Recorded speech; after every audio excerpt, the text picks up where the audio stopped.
Hi, my name is Ankit, and today I'm going to speak on customer service, how important customer service is for our people, for our customers, and how soft skills can help the company or a business multiply its profit and rather make it more cognitive in this world of competition.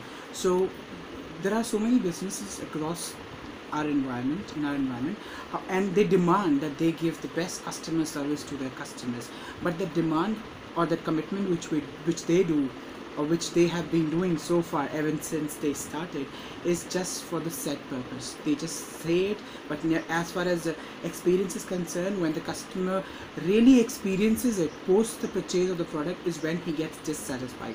So first I would like to reinstate this word soft skills here. So what soft skill is? See, soft skill and customer service go parallelly, hand in hand. Okay, so as far as soft skill is concerned, soft skill is it is an art.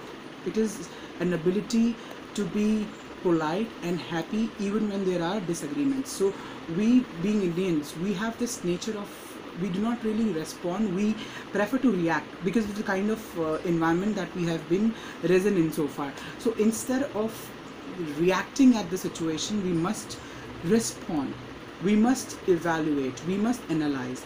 So we only can do this when we are soft skilled. Now, how soft skills can help a business to give a customer orientation or customer satisfaction, or rather customer experience approach? How could we really deliver the best and the unique or seldom service that is ever given to any customers of any brand? So see, what happens when we deliver the best customer service, that's what makes your business different. So best customer service means you give the best customer service, you give the best experience to the customer post the purchase of sale, or rather before the purchase of sale, post which what happens is customer becomes happy. And always remember, if the customer is happy is when your initiative of execution of that business fulfills, otherwise not at all. So when customer becomes happy, what happens then?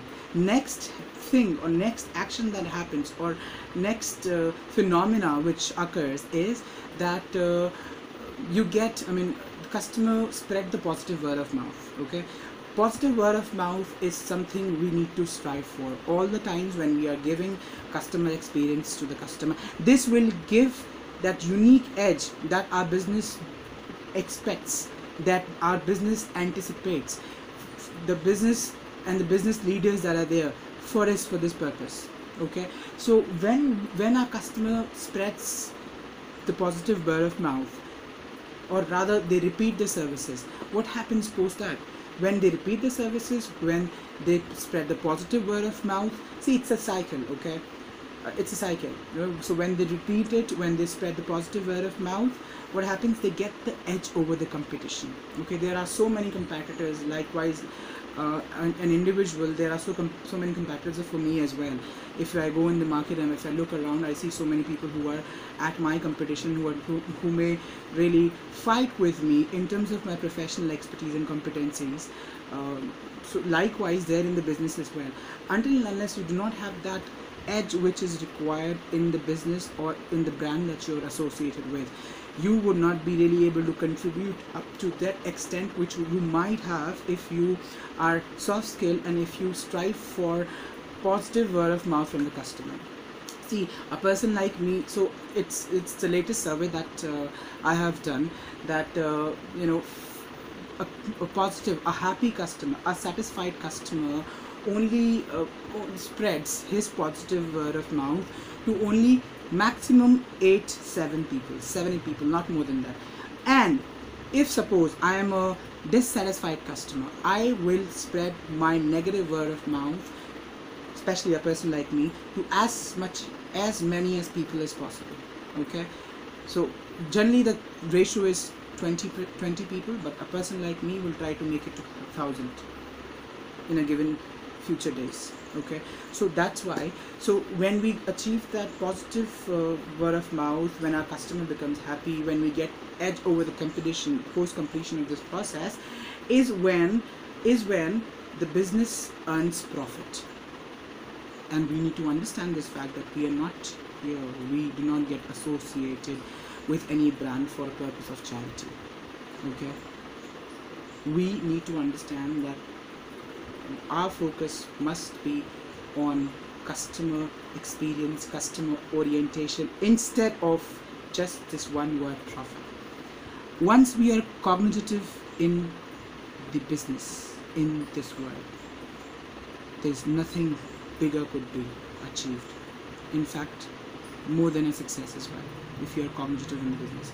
So this was just a cycle, the cycle that we must follow and we must implement religiously, while we are supporting our customers, while we demand, while we assure, while we commit that we provide the best customer service. So our actions must speak louder than the words. Okay, we must have those business ethics towards our customers that we just say, as I mentioned earlier, that actions must speak louder than the words. Post this, we have different steps as well for to ensure this seldom and the unique out of the box customer experience for best customer orientation. There are certain certain steps, certain golden rules or golden steps that we need to follow while we are on the call with the customers, or while we're dealing face to face with the customers. Again, everything gets measured and evaluated, so it's very important for you as an individual or for you as a representative that you represent your company the best you can. And the unique you make it, the more unique you make it, the more unique you get it. It is as simple as that. With this, I end this discussion, or I would call it a facilitation, though it is just halfway done because I have not got the views from my crowd. So whosoever sees it, kindly, I'll be glad if you could contribute the inputs. Thank you.